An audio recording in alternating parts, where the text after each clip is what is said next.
Hello everyone, welcome to U P S C mind game. ಈಗ ನೀವು ನೋಡ್ತಾ ಇರೋದು ಮೆಂಬರ್ಸ್ ಓನ್ಲಿ ವಿಡಿಯೋ. ಯಾರು ಈ ಚಾನಲ್ನ ಮೆಂಬರ್ ಆಗಿದ್ದಾರೋ ಅವರಿಗೆ ಮಾತ್ರ ಈ ವಿಡಿಯೋ ಸಿಗೋದು. ಅಂದರೆ ನೀವು ಪೇ ಮಾಡಿದ್ದೀರಿ, ನಿಮ್ಮ ಹಣವನ್ನು ಇಲ್ಲಿ ಪೇ ಮಾಡಿರೋದ್ರಿಂದ ಈ ಒಂದು ವಿಡಿಯೋನ ನೋಡ್ತಾ ಇದ್ದೀರಿ. ಮತ್ತು ನಾನು ಖಂಡಿತವಾಗಿಯೂ ನೀವು ಪೇ ಮಾಡಿರೋ ಹಣಕ್ಕೆ ವ್ಯಾಲ್ಯೂ ಸಿಗುತ್ತೆ, ಅದಕ್ಕೆ ಸರಿಯಾದ ಕಂಟೆಂಟ್ ಸಿಗುತ್ತೆ ಅಂತ ನಾನು ಹೇಳ್ತೇನೆ. ಹಾಗಾಗಿ ಪ್ರತಿಯೊಂದು ವಿಡಿಯೋ ಬಹಳ ಕೇರ್ಫುಲ್ ಆಗಿ ಡಿಸೈನ್ ಮಾಡಿರೋದು. ಸಮಯ ಸ್ವಲ್ಪ ಹೆಚ್ಚು ತಗೋಬಹುದು ಈ ವಿಡಿಯೋಗಳು, ಆದರೆ ಪೂರ್ತಿಯಾಗಿ ನೋಡಿ. ಯಾಕಂದರೆ ಎಷ್ಟೋ ವಿಷಯಗಳು ಮಿಡ್ಲಲ್ಲಿ ಇಂಪಾರ್ಟೆಂಟ್ ಆಗಿರುತ್ತೆ, ಅಥವಾ ಕೆಲವೊಂದು ವಿಷಯ ಕೊನೆಯಲ್ಲಿ ಇಂಪಾರ್ಟೆಂಟ್ ಇರೋದಿರುತ್ತೆ. ಸಂಪೂರ್ಣವಾಗಿ ನೋಡಿ, ಯಾವುದೇ ಒಂದು ವಿಷಯದಲ್ಲಿ ನಿಮ್ಗೆ ಮಿಸ್ ಆಗಬಾರ್ದು. ಯಾಕಂದರೆ ನಿಮ್ಮ ಹಣ ಪ್ರತಿಯೊಂದು ರೂಪಾಯಿಗೂ ಸಹ ನೀವು ಆದಷ್ಟು ಇದರಿಂದ ಪಡ್ಕೊಳ್ಬೇಕು, ಅದು ನನ್ನ ಒಂದು ಆಸೆ. ಮೆಂಬರ್ಶಿಪ್ ತಗೊಂಡಿರೋರಿಗೆ ಮುಖ್ಯವಾಗಿ 2 ಪ್ಲ್ಯಾನ್ ಮಾಡಿದ್ದೇನೆ ಸದ್ಯಕ್ಕೆ. ಒಂದು AI, ಹಿಂದಿನ ವಿಡಿಯೋದಲ್ಲಿ ಹೇಳಿದ್ದೆ ಅಲ್ವಾ, ಇನ್ನೊಂದು ಮಾಸ್ಟರ್ ಯುವರ್ ಸೆಲ್ಫ್ ಅಂತ. ಸೊ ಈ AI ಬಗ್ಗೆ ನಾನು ಪ್ರತಿದಿನ ಕೆಲವೊಂದು ವಿಷಯಗಳನ್ನು ಹೇಳ್ತಾ ಇರ್ತೇನೆ, ಸೋಮವಾರದಿಂದ ಶುಕ್ರವಾರದ ತನಕ. ಶನಿವಾರ ಮತ್ತು ಭಾನುವಾರ ಈ ಇಡೀ ವಾರ ಏನು ಕಲ್ತಿದ್ದೀರೋ ಅದನ್ನು ಅಪ್ಲೈ ಮಾಡಿ. ಶನಿವಾರ ಭಾನುವಾರ ಯಾವುದೇ ಹೊಸ ವಿಡಿಯೋವನ್ನು ಅಪ್ಲೋಡ್ ಮಾಡೋದಿಲ್ಲ. ಸೋಮವಾರದಿಂದ ಶುಕ್ರವಾರ ವಿಡಿಯೋ ಅಪ್ಲೋಡ್ ಮಾಡ್ತೇನೆ, AIಗೆ ಸಂಬಂಧಪಟ್ಟಿರೋದು. ಮತ್ತು ಅದರ ಜೊತೆ ಈ ಮಾಸ್ಟರ್ ಯುವರ್ ಸೆಲ್ಫ್ ಅಂತ ಏನು ಹೇಳಿದ್ದೆ, ಅದ್ರ ಬಗ್ಗೆ ವಾರದಲ್ಲಿ 1 ಅಥವಾ 2 ವಿಡಿಯೋ, ಸ್ವಲ್ಪ ಡೀಟೇಲ್ ಆಗಿ ಡೀಪ್ ಆಗಿರೋ ವಿಡಿಯೋ. ಅದು ಈ ನಾಡ್ದು ಹೆಚ್ಚಾಗಿ ಬುಧವಾರ ವಿಡಿಯೋ ಬರುತ್ತೆ, ಮಾಸ್ಟರ್ ಯುವರ್ ಸೆಲ್ಫಿನ ಮೊದಲನೇ ವಿಡಿಯೋ. ಬಹಳ ಇಂಪಾರ್ಟೆಂಟ್ ವಿಡಿಯೋಸ್ಗಳು, ಪ್ರತಿಯೊಂದು ಮೆಂಬರ್ಸ್ಗೆ ಸಿಗ್ತಾ ಇರೋ ವಿಡಿಯೋಗಳು ಬಹಳ ಇಂಪಾರ್ಟೆಂಟು. ಏನೋ ಸಿಗ್ತಾ ಇದೆ ಅಂತ ಅಂದ್ಕೊಂಡು ನೆಗ್ಲೆಕ್ಟ್ ಮಾಡಬೇಡಿ, ಇದನ್ನು ಕೇರ್ಫುಲ್ಲಾಗಿ ಡಿಸೈನ್ ಮಾಡಿರೋದು. ಇವತ್ತು ಫಸ್ಟ್ AI ಬಗ್ಗೆ ನಾವು ತಿಳ್ಕೊಳ್ತಾ ಇದ್ದೇವೆ. ನೀವೆಲ್ಲ ChatGPT ಯೂಸ್ ಮಾಡಿರ್ತೀರಿ ಅಲ್ವಾ? ಜೆಮಿನಿ, ChatGPT ಮತ್ತು ಬೇರೆ ಬೇರೆ ಟೂಲ್ಗಳನ್ನು ಯೂಸ್ ಮಾಡಿರಬಹುದು ನೀವು. AI ಅಂದ ತಕ್ಷಣ ನಮಗೆ ಅದು ಕಣ್ಣು ಮುಂದೆ ಬರುತ್ತೆ. ಆದರೆ ಆ್ಯಕ್ಚುಲಿ ಎಫಿಷಿಯೆಂಟಾಗಿ ನಾವು AI ಯೂಸ್ ಮಾಡ್ತಾ ಇದ್ದೀವಾ? ಯಾವುದ್ಯಾವುದು ಸಣ್ಣ ಸಣ್ಣ ಪ್ರಶ್ನೆ ಮತ್ತು ಈಗ ಜಾಸ್ತಿ ಜನ ಯಾವುದಕ್ಕೆ ಯೂಸ್ ಮಾಡ್ತಿದ್ದಾರೆ ಅಂತಂದರೆ, ಈಗ ನಾನು ನೋಡಿರೋದು ವಾಟ್ಸಪ್ಪಲ್ಲಿ ಈ IPLಗೆ ಸಂಬಂಧಪಟ್ಟಿರೋ ಸ್ಟೇಟಸ್ ಹಾಕಲಿಕ್ಕೆ ಇಮೇಜ್ ಜನ್ರೇಟ್ ಮಾಡ್ತಾ ಇದ್ದಾರೆ. ಮತ್ತು ಕೆಲವೊಂದು ವೀಡಿಯೋಸ್ಗಳು, ಆಡಿಯೋ ಈ ಥರದನ್ನು ಜನ್ರೇಟ್ ಮಾಡ್ತಾ ಇದ್ದಾರೆ. ಅಂದರೆ ಒಬ್ಬ ಸ್ಟೂಡೆಂಟ್ ಆಗಿ, ಅದರಲ್ಲೂ ಕಾಂಪಿಟೇಟಿವ್ ಎಕ್ಸಾಮಿಗೆ ಪ್ರಿಪೇರ್ ಆಗ್ತಾ ಇರೋರು ಆ್ಯಕ್ಚುಲಿ ಇದನ್ನು ಹೇಗೆ ಯೂಸ್ ಮಾಡಬೇಕು, ಇದರಲ್ಲಿ ತುಂಬ ವಿಷಯಗಳಿದೆ ನಾವು ತಿಳ್ಕೊಳ್ಳೋದು. ನೋಡಿ, 2 ಸ್ಟೂಡೆಂಟ್ ಇದ್ದಾರೆ, A ಮತ್ತು B ಅಂತ ಕನ್ಸಿಡರ್ ಮಾಡಿ. A ಅನ್ನೋ ವ್ಯಕ್ತಿ ಅಥವಾ A ಒಂದು ಸ್ಟೂಡೆಂಟು ಯಾವುದೋ ಒಂದು ವಿಷಯದ ಬಗ್ಗೆ ತುಂಬ ವೆಬ್ಸೈಟನ್ನು ಸರ್ಚ್ ಮಾಡ್ತಾರೆ, ತುಂಬ ವಿಡಿಯೋಗಳನ್ನು ನೋಡ್ತಾ ಇರ್ತಾರೆ, ಪ್ರತಿಯೊಂದ್ರ ಬಗ್ಗೂ ನೋಟ್ ಮಾಡ್ಕೊಳ್ತಾ ಇರ್ತಾರೆ. ಆದರೆ B ಅನ್ನುವಂಥ ವ್ಯಕ್ತಿ ಕೇವಲ ಒಂದು 30 ನಿಮಿಷದಲ್ಲಿ ಅಷ್ಟು 4 ಅವರು ಆ A ಅನ್ನೋರು ಏನು ಕೊಟ್ಟಿದ್ರಲ್ವ, ಆ 4 ಅವರಿನ ಕೆಲಸವನ್ನು B ಅನ್ನೋ ವ್ಯಕ್ತಿ 30 ನಿಮಿಷದಲ್ಲಿ ಮುಗಿಸ್ತಾರೆ. ಯಾಕಂತಂದರೆ AI ತಿಳ್ಕೊಂಡಿದ್ದಾರೆ. AIಗೆ ಹೇಗೆ ಪ್ರಶ್ನೆ ಕೇಳೋದು, ಪ್ರಾಂಪ್ಟ್ ಅಂತಂದ್ರೆ ಏನು, ಹೇಗೆ ಪ್ರಾಂಪ್ಟ್ ಕೊಡೋದು ಅಂತ ತಿಳ್ಕೊಂಡಿದ್ದಾರೆ. ಯಾರಿಗೆ ಚೆನ್ನಾಗಿ ಪ್ರಶ್ನೆ ಕೇಳಲಿಕ್ಕೆ ಬರುತ್ತೋ ಅವರಿಗೆ ಸರಿಯಾದ ಉತ್ತರಗಳು ಸಿಗುತ್ತೆ. ಇದು AIನ ಬೇಸಿಕ್ ಫಂಡಮೆಂಟ್. ಅದು ನಮ್ಗೆ ಗೊತ್ತಿರಬೇಕು. ನೋಡಿ, ಮೊದಲನೇವರು 4-5 ತಾಸು ವೇಸ್ಟ್ ಮಾಡಿದ್ರು ಅಥವಾ ಅದನ್ನು ಸ್ಪೆಂಡ್ ಮಾಡಿದ್ರು. 2ನೇ ವ್ಯಕ್ತಿ AI ಅಸಿಸ್ಟೆಂಟ್ ಹತ್ರ ಹೋಗಿ, India Middle East Europe economic corridor for UPSC prelims and mains, give key fact, maps, challenges and probable question, ಎಲ್ಲವನ್ನ ಒಂದು ಎಕ್ಸಾಮಿಗೆ ಸಂಬಂಧಪಟ್ಟಿರೋ ಕಂಪ್ಲೀಟ್ ಸ್ಟ್ರಕ್ಚರನ್ನು AI ಹತ್ರ ಕೇಳಿಕೊಂಡು ಪಡ್ಕೊಳ್ತಾ ಇದ್ದಾರೆ. ವಿತಿನ್ ಸೆಕೆಂಡ್ ಆನ್ಸರ್ ಬಂದ್ಬಿಡುತ್ತೆ. ಸರಿ ಕೊಡುತ್ತಾ ಅದು, ತಪ್ಪು ಕೊಡಲ್ವಾ ಅಂತ ನಿಮಗೆ ಪ್ರಶ್ನೆ ಬರಬಹುದು. ಅದು ತಪ್ಪು ಕೊಟ್ಟಿದ್ದನ್ನು ಚೆಕ್ ಮಾಡೋದು ಹೇಗೆ, ಬಹುಪಾಲು ಅದು ಕೊಟ್ಟಿರೋದು ಸರಿಯಾಗಿ ಇರೋ ಥರ ನೋಡ್ಕೊಳ್ಳೋದು ಹೇಗೆ, ಸೊ ಇಂಥ ವಿಷಯಗಳನ್ನು ನಾನು ಮುಂದೆ ನಿಮ್ಗೆ ತಿಳಿಸ್ತಾ ಹೋಗ್ತೇನೆ. ಹಾಗಾದರೆ ಏನು AI ಅಂತಂದರೆ? ಫುಲ್ ಫಾರ್ಮ್ ಗೊತ್ತಿದೆ, ಆರ್ಟಿಫಿಷಿಯಲ್ ಇಂಟೆಲಿಜೆನ್ಸ್. ಆರ್ಟಿಫಿಷಿಯಲ್ ಅಂತಂದರೆ ಮೇಡ್ ಬೈ ಹ್ಯೂಮನ್ಸ್, ಮಾನವ ನಿರ್ಮಿತ ಅಥವಾ ಕೃತಕವಾಗಿರೋದು, ನ್ಯಾಚುರಲ್ ಅಲ್ಲ, ನೈಸರ್ಗಿಕವಾಗಿರೋದಲ್ಲ, ಮೇಡ್ ಬೈ ಹ್ಯೂಮನ್ಸ್. ಇಂಟೆಲಿಜೆನ್ಸ್ ಅಂತಂದರೆ ಎಬಿಲಿಟಿ ಟು ಲರ್ನ್, ಕಲಿಯುವಂಥ ಶಕ್ತಿ. ರೀಸನಿಂಗ್ ಅಂತಂದರೆ ಇದಕ್ಕೆ ಏನು ಕಾರಣ, why and how, problem solving capacity, decision making ability, ಇದೆಲ್ಲ ಇಂಟೆಲಿಜೆನ್ಸ್ ಅಂತ ಕರೆಸ್ಕೊಳ್ಳುತ್ತೆ. ಸೊ ಈ ಒಂದು ಕೃತಕ ಬುದ್ಧಿಮತ್ತೆಗೆ ಎಲ್ಲ ಕೆಪಾಬಿಲಿಟಿ ಇದೆ. So AI means machine designed by humans to perform task that normally require human intelligence. ಸಾಮಾನ್ಯವಾಗಿ ಮೊದಲು ಯಾವ ಒಂದು ಕೆಲಸಕ್ಕೆ ಮನುಷ್ಯ ತನ್ನ ಬುದ್ಧಿಯನ್ನು ಖರ್ಚು ಮಾಡಬೇಕಾಗಿತ್ತೋ ಈಗ ಆ ಕೆಲಸಗಳನ್ನು ಯಂತ್ರಗಳು ನಮಗಿಂತ ಎಫಿಷಿಯೆಂಟಾಗಿ ಮಾಡಲಿಕ್ಕೆ ಪ್ರಾರಂಭಿಸ್ತಾ ಇವೆ. ಒಂದು ಲ್ಯಾಂಗ್ವೇಜನ್ನು ಅರ್ಥ ಮಾಡ್ಕೊಳ್ಳೋದು, ಈಗ ಹಿಂದೂ ಅನಾಲಿಸಿಸ್ದು AI ಜನರೇಟೆಡ್ ಆಡಿಯೋ ಬರ್ತಾ ಇದೆ, ನೀವು ನೋಡಿರಬಹುದು. ಸಣ್ಣ ಪುಟ್ಟ ದೋಷಗಳಿರಬಹುದು, ಆದರೆ ಈಗ ನಾವೇ ಎಷ್ಟೋ ಟೀಚರ್ಸ್ಗಳಿಗಿಂತ ಅದು ಎಫಿಷಿಯೆಂಟ್ ಆಗಿ ಟೀಚ್ ಮಾಡ್ತಾ ಇದೆ. ನೀವು ಅದನ್ನು ಅಬ್ಸರ್ವ್ ಮಾಡಿರಬಹುದು. ನಾವು ಅದನ್ನು ಒಪ್ಕೊಳ್ಳೇಬೇಕಾಗುತ್ತೆ. ಯಾಕಂದರೆ ಅದರ ಬುದ್ಧಿಮತ್ತೆಗೆ ಲಿಮಿಟ್ ಇಲ್ಲ ಇಲ್ವಾ? AIಗೆ ಲಿಮಿಟೇ ಇಲ್ಲ. ನಮಗಿಂತ ಚೆನ್ನಾಗಿರೋ ಡಿಫ್ರೆಂಟ್ ಡೈಮೆನ್ಷನ್ಸ್ ಗೊತ್ತಿದೆ, ಅದಕ್ಕೆ ಎಕ್ಸಾಂಪಲ್ಸ್ ಗೊತ್ತಿದೆ, ಎಲ್ಲ ಕಡೆಯಿಂದ ಈಸಿಯಾಗಿ ಹೇಗೆ ಅರ್ಥ ಮಾಡಿಸೋದು ಅನ್ನೋದು ಗೊತ್ತಿದೆ. So future is AI. Understanding language ಇರಬಹುದು, ಇಮೇಜ್ ರೆಕಗ್ನಿಷನ್, ಮಾತಾಡೋದು ಮಾತ್ರ ಅಲ್ಲ, ಒಂದು ಇಮೇಜನ್ನು ಜನರೇಟ್ ಮಾಡುತ್ತೆ ಅಂತಂದರೆ ಅಂದರೆ ಅದರಲ್ಲಿ ನೀವು ಕಲ್ಪನೆ ಮಾಡ್ಕೊಳ್ಳಿ, ಹೇಗೆ ಇಮೇಜ್ ಇರ್ಬೋದು, ಈಗ ವಿಡಿಯೋನೂ ಬಂದಿದೆ, ಎಲ್ಲ ಬಂದಿದೆ. ಕ್ವಶನ್ ಆನ್ಸರ್ ಮಾಡೋದೆಲ್ಲ ಇದೆಲ್ಲ ಸಿಂಪಲ್ಲು, ಅದು ಎಲ್ಲ ಕಡೆನೂ ಇರುತ್ತೆ. ಲ್ಯಾಂಗ್ವೇಜ್ ಟ್ರಾನ್ಸ್ಲೇಟ್ ಮಾಡೋದು, ಮತ್ತು ಇನ್ಫಾರ್ಮೇಷನ್ ಸಮರಿ, ಕಂಟೆಂಟ್ ಜನರೇಟ್ ಮಾಡೋದು. ಸೊ ಇದೆಲ್ಲ AIನ ಸದ್ಯಕ್ಕಿರೋ ಕೆಪಾಸಿಟಿಗಳು. ತುಂಬ ಕಂಪ್ನಿಗಳಲ್ಲಿ ಕೆಲಸದಿಂದ ತೆಗೆದುಹಾಕ್ತಾ ಇದ್ದಾರೆ AI ಬರ್ತಾ ಇದೆ ಅಂತ.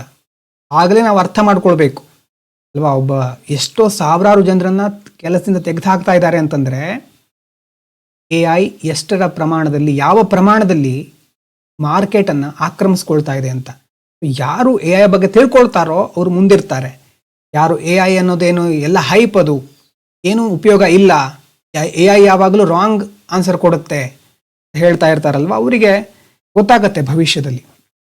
ಹಾಗಾಗಿ AI ಅಂತಂದರೆ ರೋಬೋಟ್ ಅಲ್ಲ, ಮತ್ತು ಒಂದು ಕಂಪ್ಯೂಟರ್ನ ಒಳಗಡೆ ಇರುವಂಥ ಹ್ಯೂಮನ್ ಬ್ರೈನೂ ಅಲ್ಲ, ಮತ್ತು ಎಲ್ಲದಕ್ಕೆ ಗೊತ್ತು ಅಂತಲ್ಲ, ಅದು ಸಹ ತಪ್ಪು ಮಾಡುತ್ತೆ. ಹೆಲ್ಯೂಸಿನೇಷನ್ ಅಂತ ಕರೀತಾರೆ ಅದಕ್ಕೆ, ಭ್ರಮೆ. ಯಾರಾದರೂ ಕ್ವಶನ್ ಕೇಳಿದ ತಕ್ಷಣ ಆನ್ಸರ್ ಕೊಡಬೇಕು. ಎಷ್ಟೋ ಕಡೆ ನೀವು ಚಾಟ್ GPT ನೋಡಿರ್ತೀರಿ, ಎಕ್ಸಾಂಪಲ್ಗಳನ್ನ ನೋಡಿರ್ತೀರಿ ಅಲ್ವಾ? ಸಾರಿ, ಚಾಟ್ GPT ಎಲ್ಲದಕ್ಕೂ ಆನ್ಸರ್ ಮಾಡುತ್ತೆ, ಆದರೆ ಸರಿನಾ ತಪ್ಪ ಅಂತ ನೋಡೋದಿಲ್ಲ ಅನ್ನೋದು ಲಾಸ್ಟ್ ಕೆಲವು 2 ವರ್ಷದ ಹಿಂದೆ ತುಂಬ ಸುದ್ದಿ ಆಗ್ತಾ ಇತ್ತು. ಹೆಲ್ಯೂಸಿನೇಷನ್ ಕಡಿಮೆ ಆಗಿದೆ ಈಗ. ಹೆಲ್ಯೂಸಿನೇಷನ್ ಅಂತಂದರೆ ಭ್ರಮೆ, ಭ್ರಮಾಜನಕವಾಗಿರೋದು. ಆನ್ಸರ್ ಕೊಡುತ್ತೆ, ಗಾಳಿಯಲ್ಲಿ ಗುಂಡು ಹಾರಿಸಿರೋ ಥರ ಏನೋ ಒಂದು. ಹಾಗಾಗಿ ಅದನ್ನು ನಾವು ಗಮನದಲ್ಲಿ ಇಟ್ಕೋಬೇಕು. AI ಅಂತಂದರೆ ಅದು ಹ್ಯೂಮನ್ ಥರ ಥಿಂಕ್ ಮಾಡೋದಿಲ್ಲ, ಗೊತ್ತಿರಲಿ. ಬುದ್ಧಿ ಇದೆ ಅಷ್ಟೇ, ನಮ್ಮ ಥರ ಯೋಚನೆ ಮಾಡೋದಿಲ್ಲ, ಕಾನ್ಷಿಯಸ್ನೆಸ್ ಇಲ್ಲ, ಅದಕ್ಕೆ ಇಮೋಷನ್ಸ್ ಇಲ್ಲ, ಮತ್ತು ಅದಕ್ಕೆ ಯಾವುದೇ ಬಿಲೀಫ್ಸ್ ಇಲ್ಲ.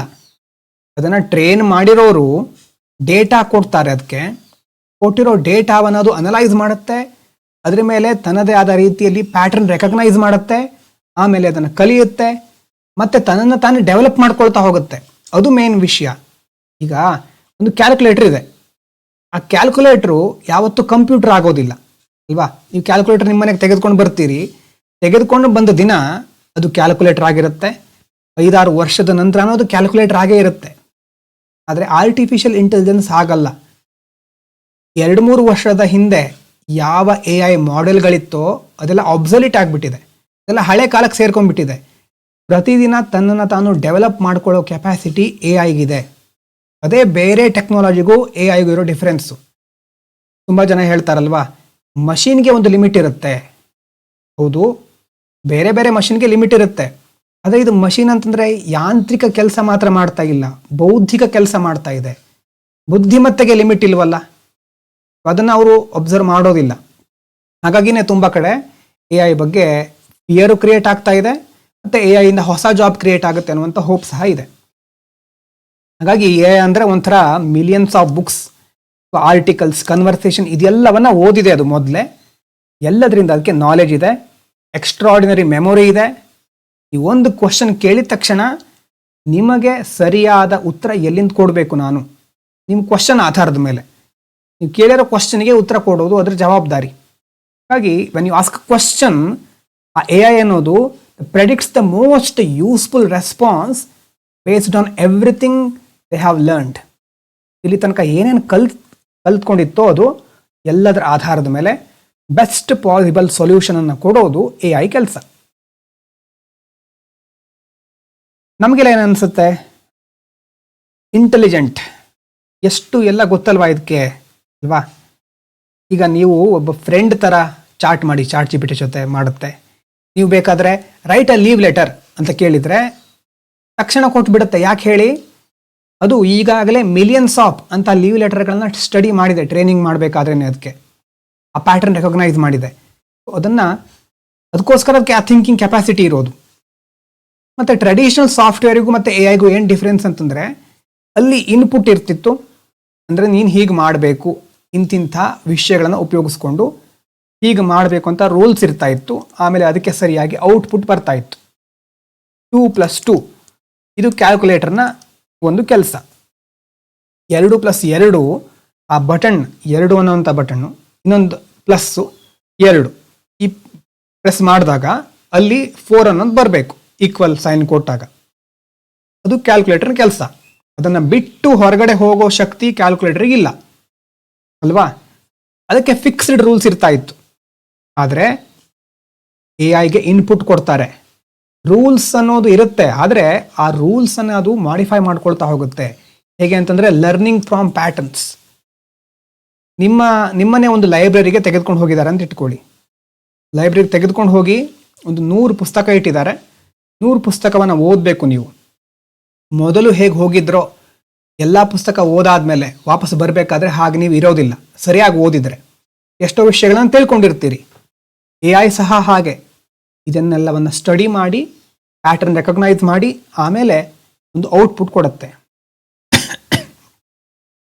ಮತ್ತೆ ಇನ್ನೊಂದೇನು ನೋಡಿ, ಎ ಐಗೆ ಸಬ್ಜೆಕ್ಟಿವಿಟಿ ಜಾಸ್ತಿ ಇದೆ ಅಲ್ವಾ? Write a speech on climate change. Climate change ಬಗ್ಗೆ ಒಂದು ಸ್ಪೀಚ್ ರೆಡಿ ಮಾಡು ಅಂತ ಹೇಳಿದ್ರೆ, ನೀವು ಕೊಟ್ಟರೆ ಒಂಥರ ಆನ್ಸರ್ ಬರುತ್ತೆ, ನಾನು ಕೊಟ್ಟರೆ ಇನ್ನೊಂದು ಆನ್ಸರ್ ಬರುತ್ತೆ ಅಲ್ವಾ? ಪ್ರತಿ ಬಾರಿನೂ ಎ ಐ ಡಿಫ್ರೆಂಟ್ ಆನ್ಸರನ್ನು ಜನರೇಟ್ ಮಾಡುತ್ತೆ. ಕ್ರಿಯೇಟಿವಿಟಿ ಇದೆ ಎ ಐಗೆ. ಕ್ರಿಯೇಟಿವಿಟಿ ಅನ್ನೋದು ಒಂದು ಪ್ಯಾಟರ್ನು ಆ್ಯಕ್ಚುಲಿ. ಆ ಪ್ಯಾಟರ್ನ್ ಚೆನ್ನಾಗಿ ಎ ಐ ರೆಕಗ್ನೈಸ್ ಮಾಡ್ತಾ ಇದೆ. ಈಗ ಯಾವ್ಯಾವ ಥರ ಎ ಐ ಇರುತ್ತೆ? ರೆಕಮೆಂಡೇಶನ್ ಎ ಐ ಅಂತ ಇರುತ್ತೆ. ಯೂಟ್ಯೂಬಿಗೆ ಹೋದರೆ ನಿಮಗೆ ಒಂದು ವಿಡಿಯೋ ಕ್ಲಿಕ್ ಮಾಡಿದಾಗ ಕೆಳಗಡೆ ನೆಕ್ಸ್ಟು ಬೇರೆ ಬೇರೆ ವಿಡಿಯೋಗಳನ್ನ ರೆಕಮೆಂಡ್ ಮಾಡ್ತಾ ಹೋಗುತ್ತೆ ನೋಡಿ. ಯೂಟ್ಯೂಬ್ ವಿಡಿಯೋ, ನೀವು ನೋಡಿರೋ ವಿಡಿಯೋ ಆಧಾರದ ಮೇಲೆ ಬೇರೆ ವಿಡಿಯೋ ಬರುತ್ತೆ. ನೆಟ್ಫ್ಲಿಕ್ಸು, ಸ್ಪಾಟಿಫೈ ಇದೆಲ್ಲ ಈ ರೀತಿ ಎ ಐಯಿಂದ ರೆಕಮೆಂಡೇಶನ್ ಆಗೋದು. ಇನ್ನೊಂದು ನ್ಯಾವಿಗೇಷನ್ ಎ ಐ, ಗೂಗಲ್ ಮ್ಯಾಪಲ್ಲೆಲ್ಲ ಇರೋದು. ಲ್ಯಾಂಗ್ವೇಜ್ ಎ ಐ ಅಂತಂದರೆ ಈ LLM, large language models, chat GPT, ಮತ್ತು writing assistant, translation tools, Gemini ಇದೆಲ್ಲ ಇರೋದು ಯಾವುದು? ಮುಖ್ಯವಾಗಿ ಲ್ಯಾಂಗ್ವೇಜ್ ಮಾಡೆಲ್ಗಳ ಮೇಲೆ. ಈಗ ಅದರಲ್ಲಿ ಆ ಲ್ಯಾಂಗ್ವೇಜ್ ಮಾಡೆಲ್ಗಳಲ್ಲೂ ಇಮೇಜ್ ಜನರೇಟರ್ಸ್ ಅದು ಬರ್ತಾ ಇದೆ, ವಾಯ್ಸ್ ಅಸಿಸ್ಟೆಂಟ್ಗಳು ಬರ್ತಾ ಇದೆ, ಸ್ಪೀಚ್ ಟು ಟೆಕ್ಸ್ಟ್, ಮಾತನಾಡಿರೋದನ್ನು ಟೆಕ್ಸ್ಟಿಗೆ ಕನ್ವರ್ಟ್ ಮಾಡೋದು. 2022 ಮೊದಲು ಈ ಎ ಐ ಬಗ್ಗೆ ನಮ್ಗೆ ಗೊತ್ತಿರಲಿಲ್ಲ. ಕೋವಿಡ್ ಸ್ಟಾರ್ಟಿಂಗಲ್ಲಿ ಗೊತ್ತಿರಲಿಲ್ಲ. ಆದರೆ ಕೋವಿಡ್ ಎಂಡ್ ಆಗ್ತಾ ಬಂದಾಗ 2022 ಚಾಟ್ GPT ಅಂತ ಬಂತಲ್ವಾ, ಅದಾದಮೇಲೆ ಎ ಐ ಎಲ್ಲ ಕಡೆ ಹರಡಲಿಕ್ಕೆ ಶುರುವಾಗಿತ್ತು. ಅದಾದಮೇಲೆ ಎ ಐ ನಮ್ಮ ಜೊತೆನೇ ಡೈರೆಕ್ಟ್ ಆಗಿ ಕಾಂಟ್ಯಾಕ್ಟ್ ಮಾಡುತ್ತೆ ಅಥವಾ ಮಾತಾಡುತ್ತೆ. ನೀವೀಗ ಎ ಐ ಹತ್ರ ಹೋಗಿ teach me economics like I am a beginner, ನಾನು ಕಂಪ್ಲೀಟ್ ಬಿಗಿನರ್, ನನಗೆ ಈ ಒಂದು ಟಾಪಿಕ್ ಅರ್ಥ ಮಾಡಿಸ್ಬೇಕು ನೀನು, ನಿಮಗೆ ಬೇಕಾಗಿರೋ ಥರ ಅದು ಆನ್ಸರ್ ಕೊಡುತ್ತೆ. ಎಷ್ಟೋ ಜನರಿಗೆ ಇಲ್ಲಿ ಪ್ರಾಬ್ಲಮ್ ಬರೋದು ಏನಂತಂದರೆ, ಇಂಗ್ಲೀಷಿನ ಪ್ರಾಬ್ಲಮ್ ಅಂತ ಬರಬಹುದು. ಇಂಗ್ಲೀಷಿನ ಪ್ರಾಬ್ಲಮ್ ಅಂತಂದರೆ ಚೆನ್ನಾಗಿರೋ ಪ್ರಾಂಪ್ಟನ್ನು ರೆಡಿ ಮಾಡ್ಲಿಕ್ಕೆ ಆಗದೆ ಇರಬಹುದು. ಆವಾಗ ಎ ಐಗೆ ನೀವು ಏನು ಹೇಳ್ತಾ ಇದ್ದೀರೋ ಅಂತ ಅರ್ಥ ಆಗಲ್ಲ. ಈಗಿನ ಎ ಐಗಳು ತುಂಬ ಮುಂದುವರೆದಿದೆ. ನೀವು ಏನು ಹೇಳ್ತಿರೋ ಅದನ್ನು ಇಟ್ಕೊಂಡು, ಅಂದರೆ ಬಿಹೈಂಡ್ ದ ಸೀನ್ಸ್ ಅದೇ ಒಂದು ಪ್ರಾಂಪ್ಟ್ ರೆಡಿ ಮಾಡಿಕೊಂಡು ಆಮೇಲೆ ಉತ್ತರ ಕೊಡುತ್ತೆ. ಅಷ್ಟು ಈಗ ಎ ಐ ಡೆವಲಪ್ ಆಗ್ತಾ ಇದೆ.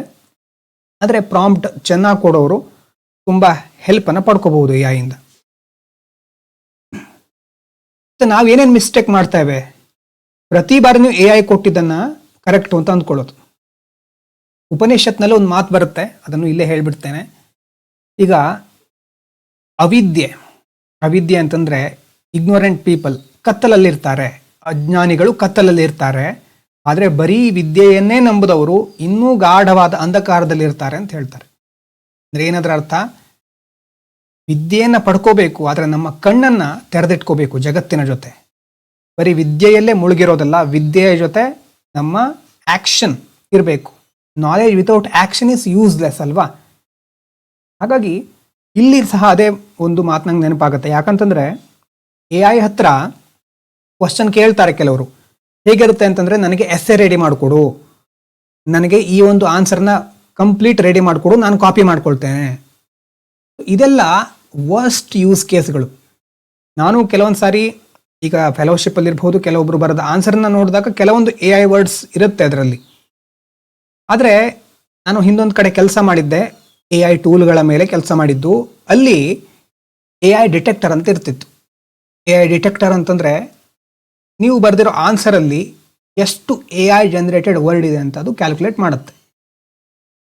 ಸೊ ಹಾಗಾಗಿ ಮುಂದೆ ಯಾವತ್ತಾದರೂ ನೀವೇನಾದರೂ ಯಾರಾದರೂ ಇಲ್ಲಿ ಏನಾದರೂ ಎಸ್ಸೆ ಬರೆದು ಕಳಿಸ್ಬೇಕಾದ್ರೆ, ಅಥವಾ ಏನಾದರೂ ನೀವೇ ಓನಾಗಿ ಕಳಿಸಿ ಇದನ್ನು ಸ್ವಲ್ಪ ಚೆಕ್ ಮಾಡಿಕೊಡಿ ಅಂತ ಹೇಳಿದಾಗ, ನಾನು ಫಸ್ಟ್ ಎ ಐ ಡಿಟೆಕ್ಟರಿಗೆ ಹಾಕಿದ್ರೆ ಅಲ್ಲಿ ಎ ಐಯಿಂದ ಬಂತು, ಇದೆಲ್ಲ ಎ ಐ ಜನರೇಟ್ ಆಗಿರೋದು ಅಂತ ಬಂತು ಅಂತಂದರೆ, ಆವಾಗ ನಿಮ್ಮ ಮೇಲಿರೋ ನಂಬಿಕೆ ನಾನು ಕಳ್ಕೊಳ್ತೇನೆ ಅಷ್ಟೇ, ಮತ್ತೇನಲ್ಲ. ಅಂದರೆ ಎ ಐ ಜನರೇಟೆಡ್ ಆನ್ಸರನ್ನು ಚೆಕ್ ಮಾಡೋದೇನಿದೆ ಅಲ್ವಾ? ಅಂದರೆ ನಾವೇನೇ ಎಫರ್ಟ್ ಹಾಕಬಾರ್ದು, ಎ ಐನೇ ಎಲ್ಲ ಮಾಡಬೇಕು. ಈಗ ಒಬ್ಬ ಟೀಚಿಂಗ್ ಫೀಲ್ಡಲ್ಲಿ ಇರೋರಿಗೆ ಓಕೆ, ಆದರೆ ನೀವು ಎಕ್ಸಾಮ್ ಬರೆಯೋರು, ನಾನು ಟೀಚ್ ಮಾಡಬೇಕಾದ್ರೆ ಎ ಐಯಿಂದ ಜನರೇಟ್ ಆಗಿರೋ ನೋಟ್ಸನ್ನು ನಿಮ್ಮ ಮುಂದೆ ತೋರಿಸಬಹುದು ಎಕ್ಸ್ಪ್ಲೇನ್ ಮಾಡಲಿಕ್ಕೆ. ಆದರೆ ನೀವು ಸಹ ಟೀಚಿಂಗೇ ಮಾಡ್ತಾ ಇರೋರ ಹಾಗಿದ್ರೆ ಓಕೆ, ಎಕ್ಸಾಮ್ ಬರಿಬೇಕಲ್ವಾ, ಅಲ್ಲಿ ಯಾವ ಎ ಐನೋ ಬಂದು ನಿಮ್ಮ ಮುಂದೆ ನೋಟ್ಸ್ ತೋರಿಸೋದಿಲ್ಲ. ಹಾಗಾಗಿ ನೀವು ಎಫರ್ಟ್ ಹಾಕಬೇಕಾದ್ರೆ ಎ ಐ ಮೇಲೆ ಡಿಪೆಂಡ್ ಆಗಬೇಡಿ, ಎ ಐ ಹೆಲ್ಪ್ ತಗೊಳ್ಳಿ. ಕಂಪ್ಲೀಟಾಗಿ ಎ ಐಯಿಂದ ಕಾಪಿ ಮಾಡೋದು, ಅಲ್ಲಿರೋದನ್ನೇ ಇಲ್ಲಿ ಕಾಪಿ ಮಾಡಿ ಬರೆಯೋದು, ನಿಮ್ಮ ಹ್ಯಾಂಡ್ ರೈಟಿಂಗ್ ಇರುತ್ತೆ ಅಷ್ಟೇ, ಅದು ಯಾರು ಬೇಕಾದರೂ ಮಾಡ್ತಾರೆ. ಸೊ ಎ ಐನ ಯಾವತ್ತೂ ಕರೆಕ್ಟ್ ಅಂತ ಅಂದ್ಕೋಬಾರ್ದು, ಅಲ್ಲೂ ಅದು ಮಿಸ್ಟೇಕ್ ಮಾಡಬಹುದು. ಮತ್ತು ಇನ್ಫಾರ್ಮೇಷನ್ ವೆರಿಫೈ ಮಾಡೋದು, ಅದಕ್ಕೆ ಬೇರೆ ಬೇರೆ ಮೆಥಡ್ ಇದೆ, ಅದು ಮುಂದೆ ನೋಡೋಣ. ಮತ್ತು ಯಾವತ್ತು ಎ ಐ ಜೊತೆ ಮಾತಾಡಬೇಕಾದ್ರೆ ಒನ್ ಲೈನಲ್ಲಿ ಹೇಳ್ಬಿಡೋದು.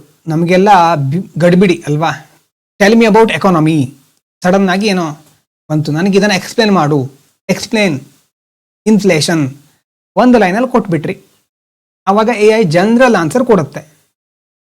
ಹಾಗೆ ಅದು ನೀವು ಲೇಜಿ ಆಗಿದ್ರೆ ಅದು ಲೇಜಿನೇ. ಅದ್ರ ಬದಲು explain inflation for UPSC beginners using simple example, ಈ ಥರ ಪ್ರಾಂಪ್ಟ್ ಕೊಟ್ಟವರಿಗೆ ಬರುವಂತಹ ಒಂದು ರೆಸ್ಪಾನ್ಸ್ ಇದೆಯಲ್ವಾ, ಅದು ಬೇರೆನೇ ಇರುತ್ತೆ. ಹಾಗಾಗಿ ಪ್ರಶ್ನೆ ಕೇಳಬೇಕಾದ್ರೆ ಚೆನ್ನಾಗಿ ಟೈಮ್ ತಗೊಂಡು ಪ್ರಶ್ನೆ ಕೇಳಿ, ಗಡಿಬಿಡಿ ಮಾಡಬೇಡಿ. ಸರ್ಚ್ ಇಂಜಿನ್ ಅಲ್ಲ ಎ ಐ ಅಂತಂದರೆ, ಗೂಗಲಲ್ಲಿ ಏನು ಸರ್ಚ್ ಮಾಡ್ತಿರೋ ಅದನ್ನು ಇಲ್ಲಿ ಸರ್ಚ್ ಮಾಡೋದಲ್ಲ, ಇಲ್ಲಿ ಇದು ಎಕ್ಸ್ಪ್ಲೇನ್ ಮಾಡುತ್ತೆ, ಕಂಪೇರ್ ಮಾಡುತ್ತೆ, ಆರ್ಗನೈಸ್ ಮಾಡುತ್ತೆ, ಇದಕ್ಕೆ ಜಾಸ್ತಿ ಶಕ್ತಿ ಇದೆ. ಹಾಗಾಗಿ ಇದನ್ನು ಚೆನ್ನಾಗಿ ಯೂಸ್ ಮಾಡ್ಕೊಳ್ಳಿ. ಗೂಗಲ್ ಸರ್ಚ್ ಮಾಡೋದನ್ನು ಚಾಟ್ GPT ಸರ್ಚ್ ಮಾಡಿದರೆ ಅದರ ಎನರ್ಜಿ ವೇಸ್ಟ್ ಆದ ಹಾಗೆ. ಮತ್ತು ಎಲ್ಲ ವರ್ಕನ್ನು ಎ ಐ ಮಾಡೋದಿಲ್ಲ, ಮತ್ತು ಫ್ಯಾಕ್ಟ್ ಚೆಕ್ ಮಾಡದೇ ಇರೋದು ಅದು ಸಹ ಒಳ್ಳೆಯದಲ್ಲ. ಕೆಲವೊಂದು ಹಿಡನ್ ಇನ್ಸೈಟ್ ಏನಂತಂದರೆ, A I quality depends heavily on question quality. Better question produce better answers. ಒಳ್ಳೆ ಕ್ವಶನ್ ಒಳ್ಳೆ ಆನ್ಸರ್ ಕೊಡುತ್ತೆ. ಮತ್ತು ಇದೊಂದು ಕನ್ವರ್ಸೇಷನ್ ಟೂಲ್ ಅಂತ ಹೇಳ್ತೇವೆ. ಅಂತಂದರೆ ಒಂದು ಪ್ರಾಂಪ್ಟ್ ಕೊಟ್ರಿ, ಒಂದೇನೋ ಕ್ವಶನ್ ಕೇಳಿದ್ರಿ ಉತ್ತರ ಸಿಕ್ತು, ಅಲ್ಲಿಗೆ ನಿಲ್ಲಿಸ್ಬಿಟ್ರಿ ಅಂತಂದರೆ ಆ್ಯಕ್ಚುಲಿ ನಿಮಗೆ ಎ ಐ ಯೂಸ್ ಮಾಡ್ಲಿಕ್ಕೆ ಬರಲ್ಲ ಅಂತ. ಅರ್ಥ ಆಗ್ತಾ ಇದೆಯಾ? Conversation is very very important. Do not stop after one prompt, ask follow up question. ಇಲ್ಲ, ಇದು ನನಗೆ ಅರ್ಥ ಆಗಿಲ್ಲ, ನಿಮ್ಗೆ ಅರ್ಥ ಆಗದೆ ಇದ್ರೆ ಅದನ್ನು ಹೇಳಿ ಎ ಐ ಜೊತೆ. ನಿಮ್ಗೆ ಇಂತಿಷ್ಟೇ ಶಬ್ದದಲ್ಲಿ ಆನ್ಸರ್ ಬೇಕು ಅಂತ ಹೇಳಿ, ಮತ್ತು ಇಂತಿಷ್ಟೇ ಒಂದು ಚೌಕಟ್ಟು, ಇಂಥದ್ದು ನನ್ನ ಒಂದು ಪರಿಸ್ಥಿತಿ ಹೀಗಿದೆ, ನನಗಿಂಥ ವಿಷಯ ಅರ್ಥ ಆಗ್ತಾ ಇಲ್ಲ, ಮತ್ತು ಅದಕ್ಕೆ ಸಂಬಂಧಪಟ್ಟಂಥ ಎಕ್ಸಾಂಪಲ್ ಯಾವ ಥರ ಕೊಡೋದು ಎಲ್ಲ ನೀವು ಚೆಕ್ ಮಾಡಿ ನೋಡಿ, ಒಂದ್ಸರಿ ಟ್ರೈ ಮಾಡಿ ನೋಡಿ ಅಂತ ನಾನು ಹೇಳೋದು. ತುಂಬ ನೀವೇ ಟ್ರೈ ಮಾಡಬಹುದು, ಆದರೆ ನಾನು ಹೇಗೆ ಪ್ರಾಂಪ್ಟ್ ಮತ್ತು ಕೆಲವೊಂದು ರೆಡಿ ಮಾಡಿಕೊಡ್ತೇನೆ ಮುಂದೆಲ್ಲ. ಯಾಕಂದರೆ ಪದೇ ಪದೇ ನೀವು, ನನಗೂ ಅನುಭವ ಆಗಿದೆ, ಪ್ರತಿ ಬಾರಿನೂ ಒಂದು ಇಡಿಯಾದ ಪ್ರಾಂಪ್ಟ್, ಡೀಟೇಲ್ ಪ್ರಾಂಪ್ಟ್ ಬರಲಿಕ್ಕೆ ನಮಗೆ ಟೈಮ್ ಇರೋದಿಲ್ಲ. ಹಾಗಾಗಿ ಮುಂದೆ ಇನ್ನು ಕೆಲವು ವಿಡಿಯೋ ಥಿಯರಿ ಮತ್ತು ಕೆಲವೊಂದು ವಿಡಿಯೋ ಆದಮೇಲೆ ಪ್ರಾಂಪ್ಟ್ ಹೇಗೆ ರೆಡಿ ಮಾಡೋದು, ಮತ್ತು ಅದ್ರ ಜೊತೆ ಕೆಲವೊಂದು ರೆಡಿಮೇಡ್ ಪ್ರಾಂಪ್ಟ್ಸ್ ಅದನ್ನು ನಾನು ಕೊಡ್ತೇನೆ. ಅದನ್ನು ಕೊಟ್ಟು ಅಲ್ಲಿ ನೀವು ಟಾಪಿಕ್ ಅಥವಾ ಇಂಥದನ್ನು ನೀವೇ ಟಾಪಿಕ್ ಒಂದು ಮೆನ್ಷನ್ ಮಾಡಿದ್ರಾಯಿತು. ಇಡೀ ಪ್ರಾಂಪ್ಟನ್ನು ಕಾಪಿ ಮಾಡಿ ಎಂಡಲ್ಲಿ ಟಾಪಿಕನ್ನು ಮೆನ್ಷನ್ ಮಾಡಿದ್ರಾಯಿತು. ಆಮೇಲೆ ಅದು ಸ್ಟ್ರಕ್ಚರ್ಡ್ ಆನ್ಸರನ್ನು, ರೆಸ್ಪಾನ್ಸನ್ನು ಕೊಡುತ್ತೆ. ಅದೆಲ್ಲ ಮುಂದೆ. ಹಾಗೆ ನೀವು ಎ ಐನ ಒಂಥರ ಟೀಚರ್ ಥರ, ರಿಸರ್ಚ್ ಅಸಿಸ್ಟೆಂಟ್ ಥರ, editor, coach, brain storming partner ಹೇಗೆ ಬೇಕಾದರೂ ಯೂಸ್ ಮಾಡ್ಬೋದು. ಎಕ್ಸ್ಪರ್ಟ್ಗಳು ವೆರಿಫೈ ಮಾಡ್ತಾರೆ, ಬ್ಲೈಂಡ್ಲಿ ಎ ಐನ ನಂಬೋದಿಲ್ಲ. ಯಾವ್ಯಾವ ನಿಮ್ಮದು ವರ್ಕ್ ಇದೆಯೋ, ರಿಪಿಟೇಟಿವ್ ವರ್ಕ್, ಬರೀ ಓದೋದು ಮಾತ್ರ ಅಲ್ಲ, ಯಾವುದೇ ಕೆಲಸ ಆದರೂ ಈಗ ಆಟೋಮೇಷನ್ ಅಂತ ಕರಿತೇವೆ, ಅದನ್ನು ಆಟೋಮೇಟ್ ಮಾಡಬಹುದು. ನೀವು ರಿಪಿಟೇಟಿವ್ ಏನು ವರ್ಕ್ ಇರುತ್ತೆ, ಡ್ರಾಫ್ಟಿಂಗ್ ಇರುತ್ತೆ, ಅದನ್ನೆಲ್ಲ ಎ ಐಯಿಂದ ಮಾಡಿಸ್ಬೋದು. ಮುಂದೆ ಚಾಟ್ GPT ಬಗ್ಗೂ ಕೆಲವೊಂದು ಟೆಕ್ನಿಕ್ಸ್ಗಳಿದೆ ಅದರ ಬಳಿ, ನೋಡೋಣ ಅದನ್ನು ಮುಂದೆ. ಈಗ chat G P T account ಇದೆ, ಅದಂತೂ ನಾನು ಅಂದ್ಕೊಳ್ತೇನೆ. ಹಾಗೆ ಅಲ್ಲಿ ಹೋಗಿ ಯಾವುದೋ ಒಂದು ಟಾಪಿಕ್ ಯೂಸ್ ಮಾಡಿ, ಇಲ್ಲಿರೋದೇ ಅಂತಲ್ಲ, ಒಂದು UPSC ಅಥವಾ ನೀವು ಯಾವುದೇ ಕಾಂಪಿಟೇಟಿವ್ ಎಕ್ಸಾಮ್ ಇರಬಹುದು ಅಥವಾ ಯಾವುದಕ್ಕೋಸ್ಕರನೇ ಓದ್ತಿರಬಹುದು, ಒಂದು ಟಾಪಿಕನ್ನು ಸೆಲೆಕ್ಟ್ ಮಾಡಿ ಆದಮೇಲೆ ಮೊದಲನೇ ಪ್ರಾಂಪ್ಟ್ ಆ ಒಂದು ಟಾಪಿಕ್ ಕೊಟ್ಟು, ಉದಾಹರಣೆಗೆ ಇಲ್ಲಿ ಮೇಲ್ಗಡೆ ಹೇಳಿದಾಗೆ ಯಾವುದು ಫಿಸ್ಕಲ್ ಡೆಫಿಸಿಟ್ ಅಂತ ನಾನೇನೋ ಹೇಳಿದೆ. ಫಿಸ್ಕಲ್ ಡೆಫಿಸಿಟ್ ನನಗೆ ಗೊತ್ತಿಲ್ಲ ಏನು ಅಂತ, ಈ ಒಂದು ಶಬ್ದದ ಬಗ್ಗೆ ನನಗೇನು ಗೊತ್ತಿಲ್ಲ. ಈ ಶಬ್ದ ಬರೆದು ಮುಂದ್ಗಡೆ explain this topic for a complete beginner ಅಂತ ಕೊಟ್ಟೆ.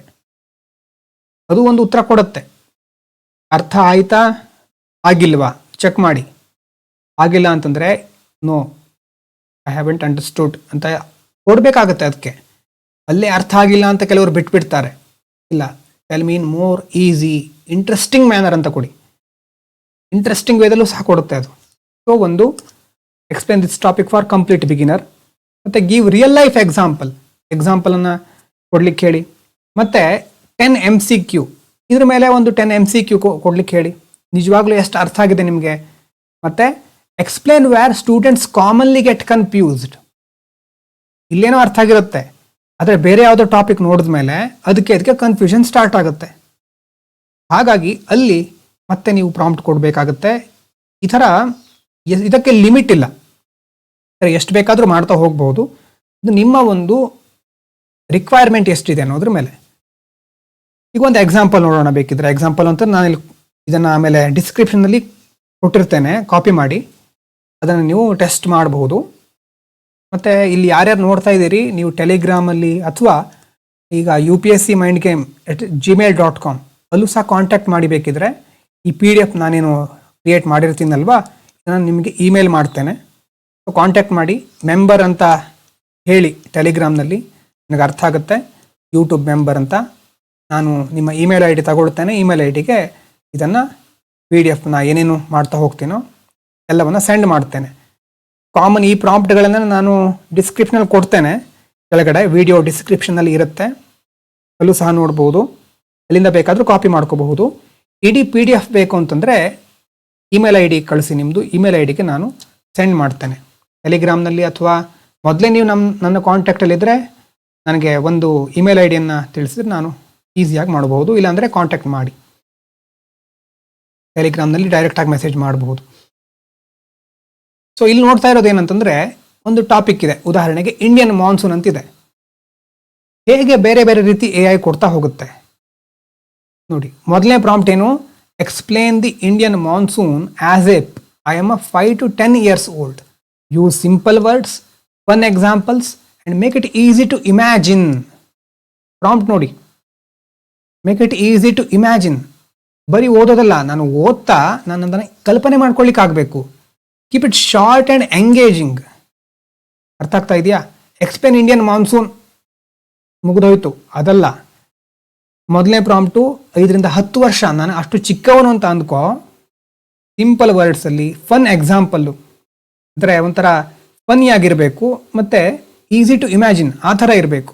ಶಾರ್ಟ್ ಮತ್ತು ಎಂಗೇಜಿಂಗ್ ಆಗಿರಬೇಕು. ಒಂದನೇ ಪ್ರಾಂಪ್ಟು ಕೊಡಿ. ಆಮೇಲೆ ಇದನ್ನು ಚೆಕ್ ಮಾಡಿ ನೋಡಿ ನಿಮ್ಗೆ ಹೇಗೆ ರೆಸ್ಪಾನ್ಸ್ ಬರುತ್ತೆ ನೋಡೋಣ. ಮತ್ತು ಎರಡನೇದು ಸೇಮ್ ಇಂಡಿಯನ್ ಮಾನ್ಸೂನನ್ನೇ ಜನರಲ್ ಎಕ್ಸ್ಪ್ಲನೇಷನ್ ನೋಡಿ. Explain the Indian monsoon in a clear and concise way for general audience. Cover what it is, how it forms, why it is important to India. ಇದು ಸಾಮಾನ್ಯರಿಗೆ Indian monsoon ಅಂದರೆ ಏನು ಅಂತ ತಿಳ್ಕೊಳ್ಬೇಕು, ಅವರು ಕೊಡ್ಬೋದಾದಂಥ prompt. ಇದನ್ನು ಕೊಡಿ. ಮೊದಲನೇದು 5 to 10 year old ಕೊಟ್ರಿ, ಆಮೇಲೆ ಇದನ್ನು ಕೊಡಿ. ಮೂರನೇದು ಯಾವುದೇ ಒಂದು ಎಕ್ಸಾಮ್ ಆಗಿರಬಹುದು ನೀವು ಬರೀತಾ ಇರೋದು, ಇಲ್ಲಿ ನಾನು UPSC ಅಂತ ಕನ್ಸಿಡರ್ ಮಾಡಿದ್ದೇನೆ. Explain the Indian monsoon from UPSC preparation perspective, include it's mechanism, onset and withdrawal, branches, controlling factors, significance, variability, challenges and relevant geographical concept. ಇಷ್ಟು ಡೀಟೇಲ್ ಆಗಿರುತ್ತೆ. UPSC ಅಥವಾ ಇಂಥ ಎಕ್ಸಾಮಿಗೆ ಓದಬೇಕಾದ್ರೆ ಸಿಂಪಲ್ ಆಗಿ ಕೇಳಿದರೆ ಸಿಂಪಲ್ ಆನ್ಸರ್ ಸಿಗುತ್ತೆ. ನಿಮ್ಮ ಲೆವೆಲಿಗೆ ಹೇಗೆ ಬೇಕು ಆ ಥರ ನೀವು ಕೇಳಬೇಕಾಗುತ್ತೆ ನೋಡಿ. ಇಲ್ಲಿ ಮುಂದೂ ಇದೆ, use structured points and appropriate terminology. ಈ ಥರ ಕೊಟ್ಟರೆ ಅದು ಸ್ಟ್ಯಾಂಡರ್ಡ್ ಆನ್ಸರ್ ಕೊಡುತ್ತೆ. ಆ ಸ್ಟ್ಯಾಂಡರ್ಡ್ ಆನ್ಸರ್ ಅರ್ಥ ಆಗಿಲ್ಲ ಅಂತಂದರೆ ಮತ್ತೆ ವಾಪಸ್ ಹೋಗಬೇಕು ನಾವು. ವಾಪಸ್ ಅಂತಂದರೆ no I haven't understood, please explain in more easy and interesting way, ಆ ಥರ ಮತ್ತೆ ಕೇಳಬೇಕಾಗತ್ತೆ. ನಮಗೆ ಅರ್ಥ ಆಗೋ ತನಕ ನಾವು ಬಿಡಬಾರ್ದು, ಅದು ಸಹ ನಮ್ಮನ್ನು ಬಿಡೋದಿಲ್ಲ ಅಲ್ಲಿ ತನಕ. ಸೊ ಇದು ಒಂದು ಎಕ್ಸಾಂಪಲನ್ನು ಚೆಕ್ ಮಾಡಿ ಇವತ್ತು. ನೆಕ್ಸ್ಟು ಕೆಲವೊಂದು ಎಕ್ಸಾಂಪಲ್ ನೋಡಿ. ಪವರ್ ಪ್ರಾಂಪ್ಟ್ಸ್ ಅಂತ ಯಾಕೆ ಇಟ್ಟಿದ್ದೇನೆ ಅಂತಂದರೆ, ಈ ಪ್ರಾಂಪ್ಟನ್ನು ಅಬ್ಸರ್ವ್ ಮಾಡಿ ಯಾಕೆ ಇದು ವರ್ಕ್ ಆಗುತ್ತೆ ಅಂತ ಕೆಳಗಡೆ ಕೊಟ್ಟಿದ್ದೇನೆ ನೋಡಿ. Explain inflation in simple language using daily life example. ಇದು ಒಂದು ಪ್ರಾಂಪ್ಟ್. ಇದು ಯಾಕೆ ವರ್ಕ್ ಆಗುತ್ತೆ ಅಂತಂದರೆ, ನೀವು ಎಕ್ಸಾಕ್ಟ್ ಆಗಿ ಏನು ಎಕ್ಸ್ಪ್ಲೇನ್ ಮಾಡಬೇಕು ಅಂತ ಹೇಳ್ತಾ ಇದ್ದೀರಿ, ಇನ್ಫ್ಲೇಷನನ್ನು ಎಕ್ಸ್ಪ್ಲೇನ್ ಮಾಡು ಮತ್ತು ಹೇಳ್ತಾ ಇದ್ದೀರಿ, ಸಿಂಪಲ್ ಲ್ಯಾಂಗ್ವೇಜ್ ಅನ್ನೋದನ್ನು ಕೊಟ್ಟಿದ್ದೀರಿ.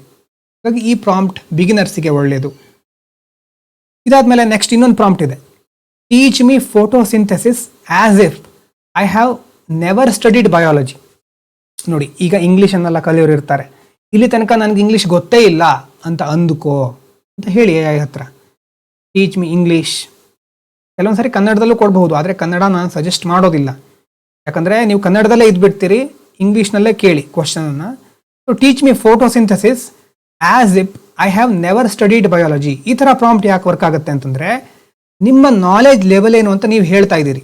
ಹಾಗಾಗಿ ಬಹಳ ಬೇಗ ನಿಮ್ಗದು ಕನೆಕ್ಟ್ ಆಗುತ್ತೆ. ನನಗೆ ಬಯಾಲಜಿ ಅಂತ ಏನು ಅಂತ ಗೊತ್ತಿಲ್ಲ, ಹಾಗಾಗಿ ಫೋಟೋಸಿಂಥೆಸಿಸ್ ಆ ಹಿನ್ನೆಲೆಯಲ್ಲಿ ಎಕ್ಸ್ಪ್ಲೇನ್ ಮಾಡು. ಓಕೆನಾ? ಇನ್ನೊಂದು, ಸಮರೈಸ್ ದಿಸ್ ಆರ್ಟಿಕಲ್. ಯಾವುದೋ ಒಂದು ಆರ್ಟಿಕಲ್ ಇದೆ, ನ್ಯೂಸ್ ಆರ್ಟಿಕಲ್ ಇರಬಹುದು, ಅದರ ಇಮೇಜನ್ನು ತೆಗೆದು ನೀವು ಚಾಟ್ ಜಿಪಿಟಿಗೆ ಕೊಡ್ತೀರಿ, ಜೆಮಿನಿಗೆ ಕೊಡ್ತೀರಿ. ಅಲ್ಲೂ ಸಹ ನೀವು summarise this article into 10 bullet points. ಇದರ ಸಮ್ಮರಿಯನ್ನು 10 ಬುಲೆಟ್ ಪಾಯಿಂಟ್ಸಲ್ಲಿ ಕೊಡು ಅಂತ ಕೇಳಿದ್ರೆ ಅವಾಗ ಕ್ಲಿಯರ್ ಆದ ಔಟ್ಪುಟ್ ಬರುತ್ತೆ. ಮತ್ತೆ ಈ ಕೆಲವೊಂದು ನಿಮ್ಮ ಚಾಪ್ಟರ್ PDF ಇರುತ್ತೆ ಆಲ್ರೆಡಿ ಅಲ್ವಾ, ಅದನ್ನು ಕೊಡಿ AIಗೆ. Create 15 MCQs from this chapter. ಇದರ ಬಗ್ಗೆ ಇನ್ನೂ ಹೇಳಬೇಕು ನಾನು. ನಾಡ್ದು ವೆಡ್ನೆಸ್ಡೇ ಆವತ್ತು ಏನು ಮಾಡ್ತೇವೆ, ಒಂದು ಮಾಸ್ಟರ್ ಯುವರ್ ಸೆಲ್ಫ್, ಅದರಲ್ಲಿ ಇನ್ನೂ ಜಾಸ್ತಿ ಲರ್ನಿಂಗ್ ಬಗ್ಗೆ ವೆನ್ಸ್ಡೇ ನಾನು ಇಲ್ಲಿ ತಿಳಿಸ್ತೇನೆ, ಹೇಗೆ ವಿಷಯವನ್ನು ಚೆನ್ನಾಗಿ ಕಲಿಯೋದು ಅನ್ನೋದ್ರ ಬಗ್ಗೆ. ಅಲ್ಲಿ ಇದು ಸಹ ವರ್ಕ್ ಆಗುತ್ತೆ. ಸೊ ಹಾಗಾಗಿ create 15 MCQ from this chapter ಅಂತ ಕೊಡಬಹುದು. Transform content into practice. Content ಇರೋದು ಪ್ರಾಕ್ಟೀಸಿಗೆ ಬದಲಾಗ್ತಾ ಇದೆ. Explain this concept using Indian example. ಇನ್ನೊಂದು ವಿಧಾನ ಏನು, ನನಗೆ ಇಂತಿಂಥ ಎಕ್ಸಾಂಪಲ್ ಮೂಲಕ ಹೇಳಿದರೆ ಚೆನ್ನಾಗಿ ಅರ್ಥ ಆಗುತ್ತೆ, ಸೊ ಅಂಥ ಎಕ್ಸಾಂಪಲ್ ಕೊಡು. Making learning relatable. ನಮಗೆ ರಿಲೇಟೇಬಲ್ ಆಗಿದ್ದರೆ ಹೆಚ್ಚು ಅರ್ಥ ಆಗುತ್ತೆ ಅಲ್ವಾ.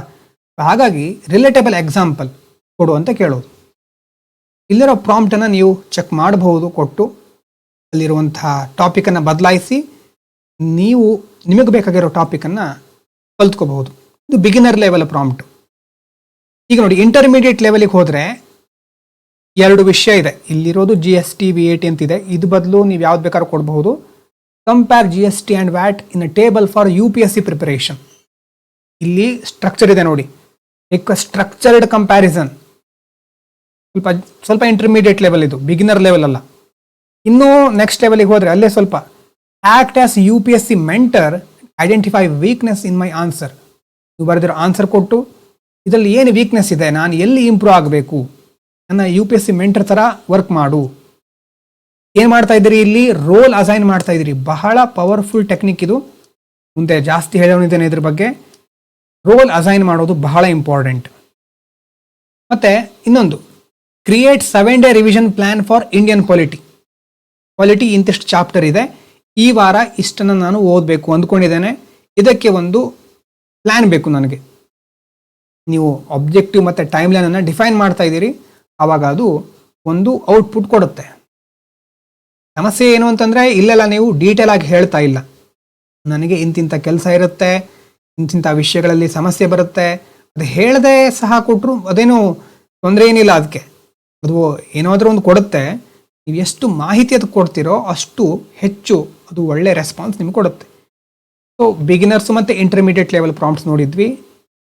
ಅಡ್ವಾನ್ಸ್ಡ್ ಪ್ರಾಂಪ್ಟ್ಸ್ ಮುಖ್ಯವಾಗಿ ನಮಗೆಲ್ಲರಿಗೂ ಬೇಕಾಗಿರೋದು, ಮುಂದಿನ ದಿನಗಳು ನೋಡ್ತಾ ಹೋಗ್ಬೇಕು ನಾವು. AI ಆನ್ಸರ್ ಕೊಡುತ್ತೆ ಅಂತ ತುಂಬ ಜನ ಯೋಚನೆ ಮಾಡ್ತಾ ಇರ್ತಾರೆ. ಆದರೆ ನಿಜವಾಗ್ಲೂ AI ಯೂಸ್ ಮಾಡೋರು ಹೇಗೆ ಯೂಸ್ ಮಾಡ್ತಾರೆ, ಅದನ್ನು ಥಿಂಕಿಂಗ್ ಕೆಪಾಸಿಟಿ ಇಂಪ್ರೂವ್ ಮಾಡ್ಕೊಳ್ಳಿಕ್ಕೆ ಬಳಸ್ತಾರೆ. AI helps me ask better question ಇನ್ನೂ ಚೆನ್ನಾಗಿರೋ ಕ್ವಶನ್ ಕೇಳಲಿಕ್ಕೆ ಯೂಸ್ ಮಾಡ್ತಾರೆ ಎ ಐ ಅನ್ನ, ಬರೀ ಆನ್ಸರ್ ಪಡ್ಕೊಳ್ಳೋದಲ್ಲ ಅಲ್ವಾ. ನೋಡಿ, real productivity breakthrough does not come from getting answer faster. ಏನೋ ಗೊತ್ತಿರಲಿಲ್ಲ, ಎ ಐ ಕೊಟ್ರಿ, ಬಂತು ಏನೋ ಆನ್ಸರು, ತಿಳ್ಕೊಂಡಂತಹ ಒಂದು ಫೀಲಿಂಗು ಇವಾಗ ಫೀಲ್ ಗುಡ್, ಏನೋ ತಿಳ್ಕೊಂಡಂತಹ ಒಂದು ಫೀಲಿಂಗು, ಇವತ್ತು ಜ್ಞಾನವನ್ನು ಗಳಿಸ್ಬಿಟ್ಟೆ ನಾನು, ಯಾರಿಗೂ ಗೊತ್ತಾಗದಿರೋದು ನನಗೆ ಗೊತ್ತಾಯಿತು, ಆ ಫೀಲಿಂಗ್ ಇದೆಯಲ್ವ ಒಂದೊಂದ್ಸರಿ ಆಗುತ್ತಲ್ವ ನಮಗೆ, ಯಾರಿಗೂ ಗೊತ್ತಿರಲ್ಲ ಇದು ನನಗೆ ಗೊತ್ತಾಯ್ತಲ್ವ ಇವತ್ತು, ಎಷ್ಟು ಸುಲಭವಾಗಿ ನಾನು ತಿಳ್ಕೊಂಡ್ಬಿಟ್ಟೆ ಅನ್ನೋ ಲೆವೆಲಿಗೆ ಕೆಲವರು ಇರ್ತಾರೆ. ಆದರೆ ಆನ್ಸರ್ ಪಡ್ಕೊಳ್ಳೋದು ಮುಖ್ಯ ಅಲ್ಲ, ನಿಮ್ಮ ಥಿಂಕಿಂಗ್ ಕೆಪಾಸಿಟಿ ಎಷ್ಟು, ಯಾವ ಲೆವೆಲಿಗಿದೆ. ಹಾಗಾಗಿ ಥಿಂಕಿಂಗ್ ಪ್ರೊಸೆಸ್ ಇಂಪ್ರೂವ್ ಆಗಬೇಕು. ಇನ್ಫ್ಲೇಷನ್ ಏನಂತ ಕೇಳಿದ್ರೆ ಉತ್ತರ ಬರುತ್ತೆ, ಆದರೆ why does inflation remain high despite RBI actions, explain using recent Indian example, counter arguments, UPSC mains perspective. ಈ ಥರ ಕೇಳಿದ್ದೀರಾ ಯಾವತ್ತಾದರೂ? ಕೇಳಿದವರಿಗೆ ಗೊತ್ತಿರುತ್ತೆ ಯಾವ ಥರ ರೆಸ್ಪಾನ್ಸ್ ಬರುತ್ತೆ ಅಂತ. ಇದನ್ನು ಈ ಥರ ಯೂಸ್ ಮಾಡಿದರೆ ಒಳ್ಳೆ ರೀತಿ AI ಹೆಲ್ಪ್ ಮಾಡುತ್ತೆ, ಬರೀ ಉತ್ತರ ಪಡ್ಕೊಳ್ಳಿಕ್ಕಲ್ಲ. ಹಾಗಾಗಿ ಒಂದು ತಿಳ್ಕೊಳ್ಳಿ, future divide will not be between people who use AI and people who don't. ಎಲ್ಲರ ಹತ್ರನೂ ಚಾಟ್ GPT ಇದೆ, ಜೆಮಿನಿ ಇದೆ, ಎಲ್ಲ ಇದೆ. ಯೂಸ್ ಮಾಡೋರು ಮಾಡದೇ ಇರೋರು ಅನ್ನೋರು ಯಾವುದೂ ಇಲ್ಲ, ಯಾರೂ ಇಲ್ಲ ಈಗ ಅಲ್ವಾ. So it will be between people who can ask powerful questions, people who cannot. ಸರಿಯಾದ ಪ್ರಶ್ನೆ ಕೇಳೋರು ಮತ್ತು ಪ್ರಶ್ನೆ ಕೇಳಿಕೆ ಗೊತ್ತಿಲ್ಲದೆ ಇರೋರು, ಅವ್ರ ನಡುವೆ ಒಂದು ಅಂತರ ಸೃಷ್ಟಿಯಾಗುತ್ತೆ. So learning to think clearly is the ultimate AI skill. AI ಜೊತೆ ಹೇಗೆ ಮಾತಾಡಬೇಕು, ಹೇಗೆ ಥಿಂಕ್ ಮಾಡಬೇಕು, ನನ್ನ ಕ್ರಿಟಿಕಲ್ ಥಿಂಕಿಂಗನ್ನು ಬಿಟ್ಕೊಡದೆ ನಾನು AI ಅನ್ನು ನೋಡಬೇಕು, AI ಇಂದ ಕಲಿಬೇಕು. ಅದು ನಿಜವಾದ ಚಾಲೆಂಜ್ ನಮ್ಮ ಮುಂದಿರೋದು. ಈ ಒಂದು ಮೆಂಬರ್ಶಿಪ್ನಲ್ಲಿ ನೀವು ತುಂಬ ವಿಷಯಗಳನ್ನ ಕಲಿತಾ ಹೋಗ್ತೀರಿ. ಮುಂದೆ ಒಂದು ಲೆವೆಲಿಗೆ ಐಡಿಯಾ AI ಅಂತಂದರೆ ಏನು ಮತ್ತು ಹೇಗೆ ಕ್ವಶನ್ ಕೇಳೋದು, ಚಿಕ್ಕ ಐಡಿಯಾ ಬಂದಿರಬಹುದು ಅಷ್ಟೇ ನನಗೆ ಇವತ್ತು ಬೇಕಾಗಿರೋದು. ತುಂಬ ವಿಷಯಗಳನ್ನು ಇವತ್ತೇ ಎಕ್ಸ್ಪೆಕ್ಟ್ ಮಾಡೋದಿಲ್ಲ, ನೀವು ಎಕ್ಸ್ಪೆಕ್ಟ್ ಮಾಡಬೇಡಿ. ಏನೋ ಒಂದು ದಿವಸಕ್ಕೆಲ್ಲ ಕಲ್ತು ಬಿಡ್ತೇವೆ ಆ ಥರ ಇದ್ದರೆ ದಯವಿಟ್ಟು ತಾಳ್ಮೆ ಇರಲಿ. ವಿಷಯಗಳು ಕಲೀಲಿಕ್ಕೆ ಟೈಮ್ ಬೇಕು, ಪ್ರಾಕ್ಟೀಸ್ ಬೇಕಾಗತ್ತೆ. ಕೊನೆಯಲ್ಲಿ ಒಂದು ಕಥೆ ನೆನಪಾಗ್ತಾ ಇದೆ ನನಗೆ. ಕಥೆ ಅಂತಂದರೆ ಜಾಸ್ತಿ ಟೈಮ್ ತಗೊಂಡೆ ಅನಿಸುತ್ತೆ, ಆದರೂ ಒಬ್ಬ ಬಡ ರೈತ ಇದ್ದಂತೆ ಒಂದು ಹಳ್ಳೀಲಿ. ಅವನಿಗೆ ತುಂಬ ಸಮಸ್ಯೆ, ಮನೆಯಲ್ಲಿ ಮಕ್ಕಳಿಲ್ಲ, ಅವನಿಗೆ ಮಕ್ಕಳಾಗಿರಲಿಲ್ಲ. ಅವನ ಹೆಂಡತಿ, ಅವನ ತಂದೆ ತಾಯಿಗೆ ತುಂಬ ವಯಸ್ಸಾಗಿತ್ತು, ಕಣ್ಣು ಕಾಣ್ತಾ ಇರಲಿಲ್ಲ, ಮನೆ ತುಂಬ ಬಡತನ, ಕೆಲಸ ಇರಲಿಲ್ಲ. ಸೊ ಈ ಥರ ಇದ್ದಾಗ ಅವನು ಏನು ಮಾಡೋದು, ಹಳೆ ಕಾಲದ ಕಥೆ ಇದಲ್ಲ, ಸತ್ಯ ಇರುತ್ತೆ ಅಂತಲ್ಲ, ಆದರೆ ಒಂದು ಕಾನ್ಸೆಪ್ಟ್ ನೋಡ್ಕೊಳ್ಳಿ. ಆ ರೈತ ಏನು ಮಾಡ್ದ, ದುಡಿತಾ ಇದ್ದ, ಬೆಳೆ ಬರ್ತಾ ಇರಲಿಲ್ಲ, ದೇವ್ರ ಹತ್ರ ಹೋಗಿ ತಪಸ್ ಮಾಡೋಣ, ಅಥವಾ ದೇವ್ರ ಪಡ್ಕೊಳ್ಳೋಣ, ನಾನು ದೇವ್ರ ಹತ್ರ ವರ ಕೇಳೋಣ, ತಪಸ್ ಮಾಡ್ಲಿಕ್ಕೆ ಹೋಗೋಣ ಅಂತ ಹೋದ. ದೇವ್ರ ಹತ್ರ ಹೋದ ತಕ್ಷಣ ಸ್ವಲ್ಪ ವರ್ಷ ತಪಸ್ ಮಾಡ್ದ, ದೇವ್ರು ಪ್ರತ್ಯಕ್ಷ ಆದ್ರು. ದೇವರು ಕಣ್ಣು ಮುಂದೆ ಬಂದು ಪ್ರತ್ಯಕ್ಷ ಆದ. ಏನು ಬೇಕು ನಿನಗೆ ಅಂತ ಕೇಳ್ದ, ವರ ಕೇಳು, ನಿನಗೇನು ಬೇಕು ಕೇಳು ಅಂತ ಹೇಳ್ತಾನೆ ದೇವರು. ಆಗ ಈಗ ಈ ರೈತನಿಗೆ ಏನು ಸಮಸ್ಯೆ ಅಂತಂದರೆ, ಈಗ ಮನೆಯಲ್ಲಿ ಅಪ್ಪ ಅಮ್ಮನಿಗೆ ಕಣ್ಣಿಲ್ಲ, ವಯಸ್ಸಾಯಿತು, ತುಂಬ ಕಾಯಿಲೆ ಇದೆ, ಅವ್ರ ಬಗ್ಗೆ ಕೇಳಲ್ಲ.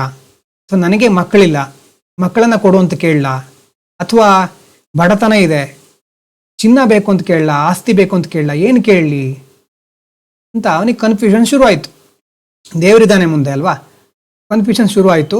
ಆಮೇಲೆ ಅವನು ಒಂದು ದಿನ ಟೈಮ್ ಕೊಡು, ನಾನು ಮನೆಗೆ ಹೋಗಿ ಬಂದ್ಕೊಂಡು ನಿನಗೆ ಹೇಳ್ತೇನೆ ಅಂತ ಮನೆಗೆ ಬಂದ ವಾಪಸ್.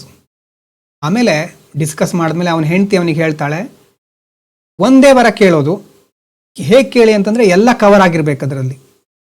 ಹೇಗೆ, ಹಾಗಾದರೆ ಏನು ಕೇಳೋದು, ಏನು ಕೇಳಿ ಅಂತಂದರೆ, ನನ್ನ ಮಗ ಚಿನ್ನದ ಚಮಚದಲ್ಲಿ ಊಟ ಮಾಡೋದನ್ನು ಸಂತೋಷದಿಂದ ನನ್ನ ತಂದೆ ತಾಯಿ, ನನ್ನ ಕುಟುಂಬ ನೋಡಬೇಕು, ಈ ವರ ಕೇಳಿ ಅಂತ ಹೇಳ್ತು.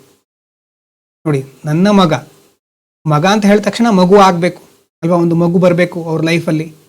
ಆ ಮಗ ಚಿನ್ನದ ಚಮಚದಲ್ಲಿ ಊಟ ಮಾಡಬೇಕು ಅಂದರೆ ಅಷ್ಟು ಶ್ರೀಮಂತಿಕೆನೂ ಬರಬೇಕು ಅಂತಾಯಿತು. ಮತ್ತು ಅದನ್ನು ಅವನ ತಂದೆ ತಾಯಿ ಕುಟುಂಬ ಸಂತೋಷದಿಂದ ನೋಡಬೇಕು.